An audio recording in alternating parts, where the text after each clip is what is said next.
नमस्कार दोस्तों, मैं अर्जुन आपका स्वागत करता हूँ हिस्ट्री बाय अर्जुन के यूट्यूब चैनल में। दोस्तों आज की हमारी क्लास है भारत के तटीय राज्य, यानी दोस्तों आज की हमारी क्लास है भारत के तटीय राज्य।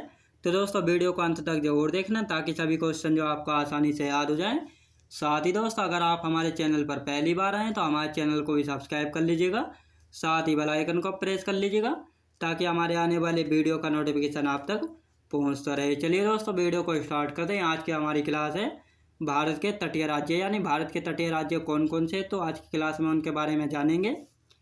पहले देखते हैं दोस्तों तटीय सीमा की लंबाई। दोस्तों भारत में तटीय सीमा की लंबाई कितनी है? 6100 किलोमीटर यानी 6100 किलोमीटर है तटीय सीमा की लंबाई। यदि तटीय सीमा में द्वीपों को मिलाकर तटीय सीमा की लंबाई कितनी हो जाती है? 7516.6 किलोमीटर हो जाती है द्वीपों को मिलाकर तटीय सीमा की लंबाई। भारत के 9 राज्य तटीय सीमा बनाते हैं। दोस्तों भारत के जो है 9 राज्य तटीय सीमा बनाते हैं और 4 केंद्र शासित जो है तटीय सीमा बनाते हैं। तो 9 राज्य कौन कौन से हैं दोस्तों जो कि तटीय सीमा बनाते हैं? 9 राज्य, तो दोस्तों 9 राज्य हैं जो कि तटीय सीमा बनाते हैं। दोस्तों 5 राज्य ऐसे हैं जो कि पश्चिमी तटीय सीमा बनाते हैं और 4 राज्य ऐसे हैं जो कि पूर्वी तटीय सीमा जो है बनाते हैं। 5 राज्य कौन कौन से दोस्तों जो कि पश्चिमी तटीय सीमा बनाते हैं? पहला हो गया गुजरात, महाराष्ट्र, गोवा, कर्नाटक, केरल। दोस्तों ये 5 राज्य ऐसे हैं जो कि पश्चिमी तटीय सीमा बनाते हैं और अपनी तटीय सीमा किससे बनाते हैं? अरब सागर के साथ जो है अपनी तटीय सीमा बनाते हैं। 5 राज्य हैं गुजरात, महाराष्ट्र, गोवा, कर्नाटक, केरल। 4 पूर्वी तटीय सीमा वाले राज्य हैं तमिलनाडु, आंध्र प्रदेश, उड़ीसा और पश्चिम बंगाल। तो ये 4 राज्य ऐसे हैं जो कि पूर्वी तटीय सीमा बनाते हैं, बंगाल की खाड़ी के साथ जो है अपनी तटीय सीमा बनाते हैं। याद रखेंगे। तो दोस्तों 9 राज्य ऐसे हैं जो कि तटीय सीमा बनाते हैं, 5 जिनमें से 5 राज्य पश्चिमी तटीय सीमा बनाते हैं और 4 राज्य जो हैं पूर्वी तटीय सीमा बनाते हैं। पश्चिमी तटीय वाले राज्य हैं गुजरात, महाराष्ट्र, गोवा, कर्नाटक, केरल, जो कि अरब सागर के साथ अपनी सीमा बनाते हैं। 4 राज्य ऐसे हैं जो कि पूर्वी तटीय सीमा बनाते हैं तमिलनाडु, आंध्र प्रदेश, उड़ीसा, पश्चिम बंगाल, ये बंगाल की खाड़ी के साथ जो अपनी तटीय सीमा बनाते हैं। याद रखेंगे। अब आते हैं दोस्तों केंद्र शासित प्रदेश। कौन कौन से 4 केंद्र शासित प्रदेश है जो कि तटीय सीमा बनाते हैं? तो 4 केंद्र शासित प्रदेश है जो कि तटीय सीमा बनाते हैं। पहला है अंडमान निकोबार द्वीप समूह जो कि बंगाल की खाड़ी के साथ अपनी अंतर्राष्ट्रीय सीमा तटीय सीमा जो है बनाता है। लक्षद्वीप अरब सागर के साथ तटीय सीमा। पुडुचेरी बंगाल की खाड़ी के साथ। दादर नगर हवेली एवं दमन द्वीप जो है ये अरब सागर के साथ। याद रखेंगे। तो ये 4 केंद्र शासित प्रदेश ऐसे हैं जो कि तटीय सीमा बनाते हैं। अंडमान निकोबार द्वीप समूह बंगाल की खाड़ी के साथ, लक्षद्वीप अरब सागर के साथ, पुडुचेरी बंगाल की खाड़ी के साथ, दादर नगर हवेली और दमन द्वीप किसके साथ दोस्तों? यह है अरब सागर के साथ। अब आते हैं दोस्तों सर्वाधिक लंबी तटीय सीमा वाले राज्य कौन से, यानी सर्वाधिक लंबाई या लंबी तटीय सीमा वाले राज्य कौन से जिनकी जो है सर्वाधिक लंबी तटीय सीमा जो है लगती है? तो पहला है दोस्तों गुजरात राज्य जिसकी जो है सर्वाधिक लंबी तटीय सीमा लगती है। 1214 किलोमीटर की तटीय सीमा की लंबाई किसकी है? गुजरात राज्य की। दूसरे नंबर पर आता है दोस्तों आंध्र प्रदेश जिसकी तटीय सीमा की लंबाई कितनी? 973 किलोमीटर है। तीसरे नंबर पर आता है दोस्तों तमिलनाडु जिसकी तटीय सीमा की लंबाई है 960 किलोमीटर। याद रखेंगे।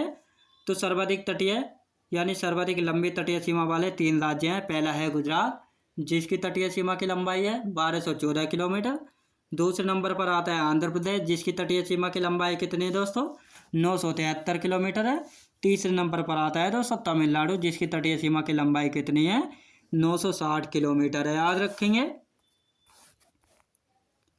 अब आते हैं दोस्तों सबसे छोटी तटीय सीमा वाला राज्य कौन सा, यानी सबसे छोटी तटीय सीमा वाला राज्य कौन सा है? तो गोवा राज्य है जिसकी तटीय सीमा की लंबाई कितनी? 106 किलोमीटर है गोवा राज्य की तटीय सीमा की लंबाई। भारत का सबसे छोटा तटीय राज्य सीमा वाला राज्य है। तटीय सीमा वाला राज्य कौन सा है? गोवा जिसकी तटीय सीमा की लंबाई 106 किलोमीटर। सबसे सर्वाधिक लंबी तटीय सीमा वाला राज्य कौन सा है? गुजरात राज्य है जिसकी सीमा की लंबाई है 1214 किलोमीटर। याद रखेंगे। अब आता है दोस्तों पुदुचेरी। पुदुचेरी के एक केंद्र शासित प्रदेश है जिसमें जो है 4 जिले हैं, यनम, कराईकल, पुदुचेरी और माहे। ये 3 राज्यों में पड़ते हैं। याद रखेंगे। यानी पुदुचेरी में जो है 4 जिले हैं और 4 जिले जो हैं 3 राज्यों में आते हैं, यानी यनम और कराईकल जो है कराईकल, पुदुचेरी, माहे। तो ये 3 राज्यों में आते हैं। 3 राज्यों में कौन कौन से में आते हैं?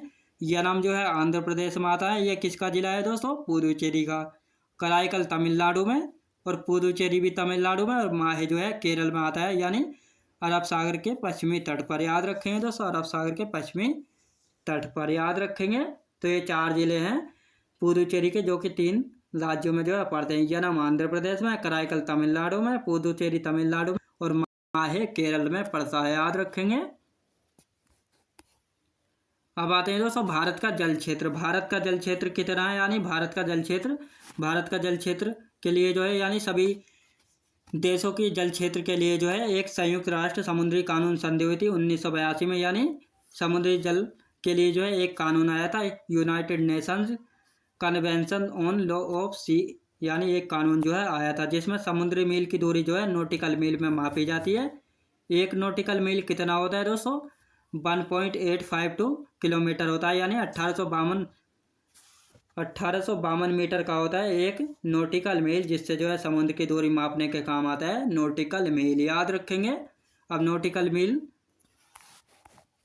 अब नंबर 1 आता है दोस्तों प्रादेशिक समुद्री सीमा। प्रादेशिक समुद्री सीमा क्या होती है दोस्तों? आधार रेखा से जो है 12 नॉटिकल मील की दूरी को जो है प्रादेशिक सीमा जो है कहा जाता है। किसी भी देश को जो है संपूर्ण अधिकार होता है, यानी आधार रेखा से जो है 12 नॉटिकल मील की दूरी तक जो है किसी भी देश को जो है संपूर्ण अधिकार होता है समुद्री जल पर, यानी इसमें जो है वह कुछ भी कर सकता है, यानी उस पर जो है किसी भी देश का संपूर्ण अधिकार होता है। इससे टैक्स ले सकता है या कुछ भी कर सकता है, इस पर किसी भी देश का संपूर्ण अधिकार हो सकता है, यानी आधार रेखा से 12 नॉटिकल मील तक की दूरी तक।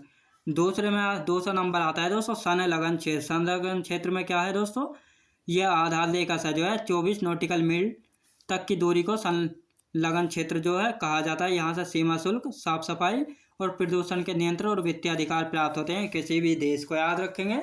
संलग्न क्षेत्र में जो है आधार रेखा से 24 नॉटिकल मील दूरी तक 24 नॉटिकल मील तक की दूरी को जो है संलग्न क्षेत्र जो है कहा जाता है। इस क्षेत्र में जो है सीमा शुल्क, साफ सफाई, प्रदूषण के नियंत्रण और वित्तीय अधिकार किसको होते हैं? यानी किसी भी देश को जो है दिए जाते हैं संलग्न क्षेत्र में। याद रखेंगे। तीसरा नंबर आता है दोस्तों अनन्य आर्थिक क्षेत्र। याद रखेंगे दोस्तों अनन्य आर्थिक क्षेत्र। तीसरा नंबर आता है अनन्य आर्थिक क्षेत्र। इसमें जो है आधार रेखा से 200 नॉटिकल मील दूर तक होता है। याद रखेंगे दोस्तों अनन्य आर्थिक क्षेत्र का क्षेत्रफल कितना होता है? आधार रेखा से जो है 200 नॉटिकल मील दूरी तक का जो है क्षेत्र होता है अनन्य आर्थिक क्षेत्र जो होता है। इसमें नए द्वीपों का निर्माण कर सकते हैं, प्राकृतिक संसाधन यानी खनिज निकाल सकते हैं, और वैज्ञानिक अनुसंधान अधिकार जो है इस क्षेत्र में जो है कर सकते हैं। यानी ये 3 अधिकार जो है दिए गए हैं किस क्षेत्र में? 200 नॉटिकल मील दूरी तक के क्षेत्र में। याद रखेंगे। और इससे आगे का जो क्षेत्र होता है उस पर जो है सभी देशों का समान अधिकार होता है, यानी 200 नॉटिकल मील के बाद का जो समुद्र होता है उसको उच्च सागर यानी हाई सागर जो है कहा जाता है। सभी देशों का समान अधिकार होता है दोस्तों। उच्च सागर यानी हाई सी कहलाता है। इस पर जो है सभी देशों का जो है समान अधिकार जो है होता है। याद रखेंगे। अब आते हैं दोस्तों भारत की मानक समय रेखा। भारत की मानक समय रेखा क्या है? जिसको इंडियन स्टैंडर्ड टाइम जोन जो है कहा जाता है, जो कि 82 डिग्री 30 मिनट पूर्वी देशांतर रेखा है। ग्रीनविच से भारत का मानक समय कितना आगे दोस्तों? 5 घंटा 30 मिनट आगे है ग्रीनविच से भारत का मानक समय। नैनी से होकर गुजरती है जो कि मिर्ज़ापुर में। याद रखें दोस्तों नैनी से होकर गुजरती है। 5 राज्यों से होकर गुजरती है पूर्वी देशांतर रेखा, यानी भारत की मानक समय रेखा जो है 5 राज्यों से होकर गुजरती है। कौन कौन से 5 राज्य हैं? उत्तर प्रदेश, मध्य प्रदेश, छत्तीसगढ़, उड़ीसा और आंध्र प्रदेश। ये ऐसे 5 राज्य हैं जिनसे जो है भारत की मानक समय रेखा जो है होकर गुजरती है। भारत का मानक समय जो है ग्रीनविच से कितना आ गया? 5 घंटा 30 मिनट जो है आ गया है। नैनी से होकर गुजरती है 82 डिग्री 30 मिनट पूर्वी देशांतर रेखा। याद रखेंगे। तो दोस्तों मैं उम्मीद करता हूँ आपको वीडियो क्वालिटी, कंटेंट वगैरह सभी कुछ आपको पसंद आया होगा। पसंद आया हो तो लाइक, शेयर और सब्सक्राइब करना बिल्कुल भी ना भूलें। साथ ही दोस्तों अगर आप हमारे चैनल पर पहली बार आए तो हमारे चैनल को भी सब्सक्राइब कर लीजिएगा। साथ ही बेल आइकन को प्रेस कर लीजिएगा ताकि हमारे आने वाले वीडियो का नोटिफिकेशन आप तक पहुंचता रहे। चलिए दोस्तों मिलते हैं नेक्स्ट वीडियोज़ में।